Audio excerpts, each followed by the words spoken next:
अखंडमंडलाकारं व्याप्तं येन चराचरं तत्पदं दर्शितं येन तस्मै श्री गुरुवे नमः।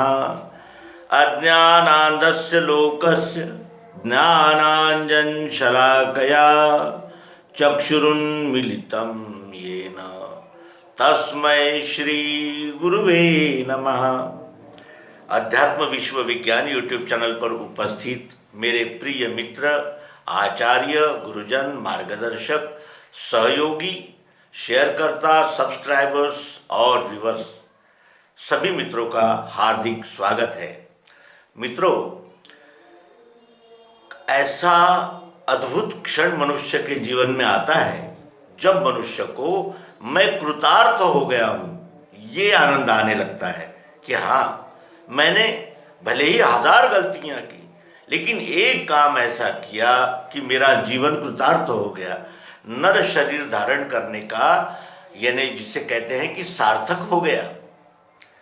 इस प्रकार का सार्थकता का क्षण इस जीवन में उपलब्ध हुआ और इसके लिए केंद्रीय अध्यात्म विज्ञानशाला मानधाता ओंकारेश्वर जिला खंडवा के 5वें संचालक सिद्धाचार्य डॉक्टर स्वामी जीवनानंद जी चैतन्य ये निमित्त हुए और ऐसा अद्भुत व्यक्तित्व था कि अब अगर हम लोगों को ये कहेंगे तो लोग कहेंगे ऐसा तो विचित्र है, क्योंकि इतनी गहरी और मजबूत स्मृति लेकर वो आए थे कि एक एक शब्द का अर्थ खोल कर समझाते थे।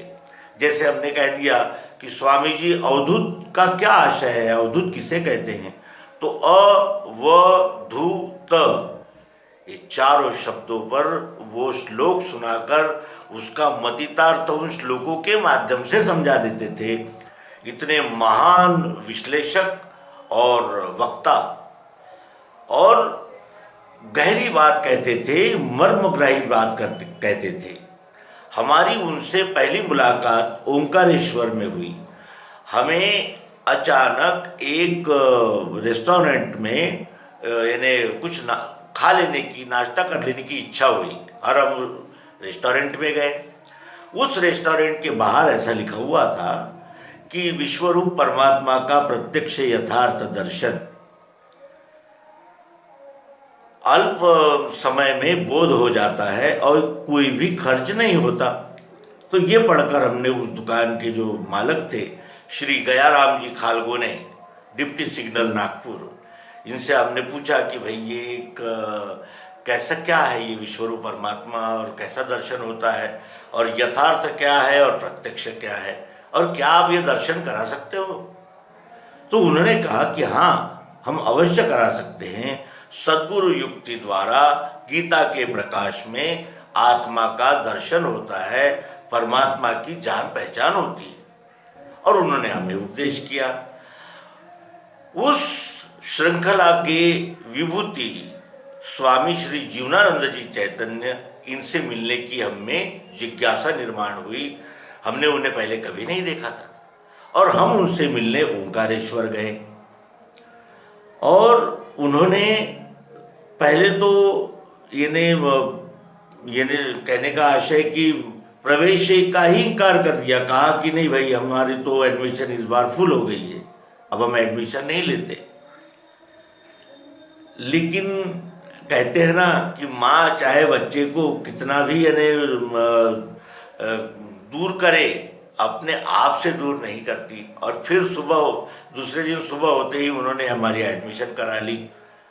और पहले ही सत्र में जहाँ इंटरव्यू चल रहे थे, सवाल प्रश्न उत्तर हो रहे थे, उसी सत्र में शामिल होने का एक अद्भुत और जीवन का टर्निंग पॉइंट जो हुआ, वो उस प्रश्नोत्तरी में सहभाग लेने की मुझे अनुमति दी गई और माइक दिया गया और पूछा गया कि किस प्रश्न के उत्तर की आपको खोज है, आप बताइए।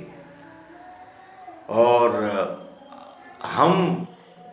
हमने प्रश्न किया कि मृत्यु क्या है, मृत्यु से डर क्यों लगता है और मृत्यु से कैसे बचा जाता है।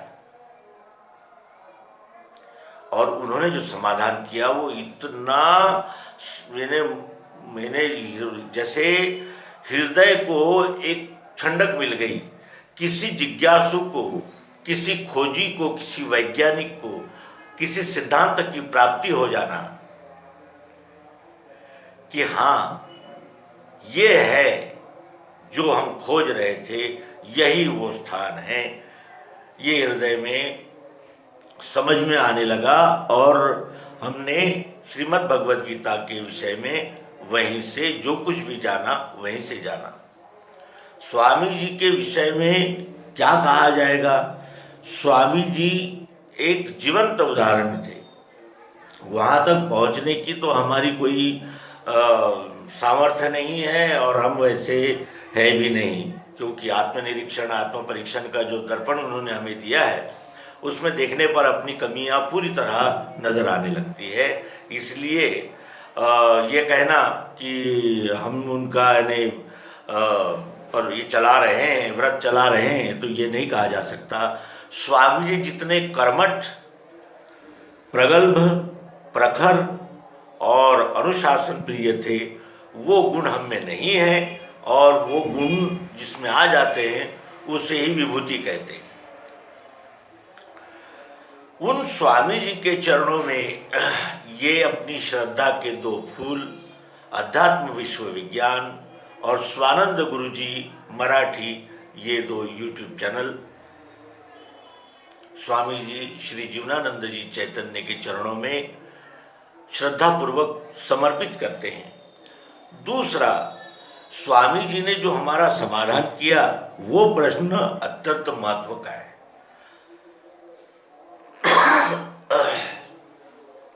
वो उत्तर क्या था? मृत्यु क्या है? मृत्यु से डर क्यों लगता है और मृत्यु का डर कैसे निकलेगा? मृत्यु क्या है? इसके उत्तर में स्वामी जी ने कहा कि ये पेन है, ये पेन है, ये बना है, तो इसका विघटन अवश्य होगा। 1 साल, 1 वर्ष बाद होगा, 1000 वर्ष बाद होगा, लेकिन रूपांतरण होगा। लेकिन प्लास्टिक का रूपांतरण नहीं हुआ। प्लास्टिक जैसा है वैसा ही है, फिर उसे भट्टी में डालकर फिर नए आकार में जन्म दिया जा सकता है। एक ही और कहने लगे कि इस शक्कर के ढेले में रूपांतरण होगा, लेकिन इस ढेले में जो मिठास है, जो मिठास है उसका कभी रूपांतरण नहीं होता, वो जैसी है वैसी ही रहती है। क्या पृथ्वी, जल, अग्नि, वायु, आकाश का कभी नाश हुआ है? नहीं। इन्हीं से ये सारी सृष्टि बनी है। जो अजर है, अमर है, अव्यय तत्व है, उनसे ये सृष्टि बनी है। वो तत्व स्वयं संचालित है और स्वयं नियंत्रित है, उसे ईश्वर कहते हैं। प्रहलाद अपने पिता हिरण्यकश्यप को बार बार समझाता रहा कि पिताजी, एक व्यक्ति परमात्मा नहीं हो सकता, एक व्यक्ति ईश्वर नहीं हो सकता है पिताजी। यही कहता रहा वो, भले ही उसे कितनी तकलीफें पहुंचाई गई, लेकिन वो यही कहता रहा कि पिताजी। हिरण्यकश्यप ने कहा कि मैं तुम्हें मार दूंगा। तब भी प्रहलाद ने कहा कि आप मुझे मार दीजिए, लेकिन सत्य, मैं झूठ कैसे कह सकता हूं? जो सत्य है सो सत्य है। और हिरण्यकश्यप कहता था कि तू अगर मुझे ईश्वर कह देगा तो मैं तुझे सारा राजपाट दे दूंगा। दैत्य कुल में प्रहलाद, जिन्हें नारद का उपदेश मिला और उनकी माता कयाधु दैत्य वंशीय होने के बाद भी दैवी संपत्ति मांग। फिर दूसरा प्रश्न था कि मृत्यु से डर क्यों लगता है? तो वो कहते थे कि जो आ सकती है वो जा भी सकती है, तो आते समय हर्ष क्यों मनाएं ताकि जाते समय दुख न हो। कमल पत्रवत, और इस तरह अपना व्यवहार रखना चाहिए। दूसरा, जो जन्म के बाद आई है वो मृत्यु से पहले छूटी जाएगी, ये अटल नियम है। तो आसक्ति क्यों करें? जो आसक्ति करते हैं उन्हें ही इस शरीर को छोड़ने का भय लगता है। जो पृथ्वी जल अग्नि वायु आकाश और इनकी समष्टि की प्राकृतिक रचना को जो जानते हैं वे मृत्यु से नहीं डरते। तद्विद्धि प्रणिपातेन परिप्रश्नेन सेवया उपदेक्षन्ति ते ज्ञानम ज्ञानिनः तत्वदर्शिनः। ये श्रीमद् भगवद गीता के 4थे अध्याय में भगवान श्री कृष्ण जी अर्जुन से कहते हैं, अर्जुन उन तत्वज्ञानियों के पास जाओ जिनके पास जाने से तुम्हारा सबसे बड़ा भय मिट जाएगा। और दूसरा कि मृत्यु का डर कैसे निकलेगा? तो तत्व दर्शन से ही मृत्यु का डर निकल जाता है। अब ये तो हो गया ज्ञान पक्ष, अब है कर्म पक्ष। कर्म पक्ष में ये भूमिकाएं हैं, पिता की भूमिका, माता की भूमिका, पत्नी की भूमिका, बेटी की भूमिका, अनेक भूमिकाएं ये मनुष्य इस जीवन में करता है। और उन भूमिकाओं का निर्वहन करना भी कर्तव्य ही तो है। लेकिन केवल इतना ही यानी मैं हूं, इतना ही मेरा स्वरूप है, ऐसा जब तक हम मानते रहेंगे तब तक हमें मृत्यु का भय लगता ही रहेगा। विराट जैसे ये शक्कर जल में घुलने पर जल का रूप ही ले लेती है, फिर ढेले का कोई अस्तित्व नहीं रहता। ढेला तो रहता है मिठास के रूप में, लेकिन ढेले का ये खड़बड़ाना नहीं रहता। और यही स्वामी श्री जीवनानंद जी चैतन्य, इनका उपदेश हृदयगम में हुआ और वहाँ से अध्यात्म विज्ञान का ये सूरज का उगना इस हृदय में शुरू हो गया। सेवा में त्रुटियां होगी अवश्य ही, क्योंकि हम प्रोफेशनल नहीं हैं और हम जिसे कहते हैं कि प्रशिक्षित भी नहीं है।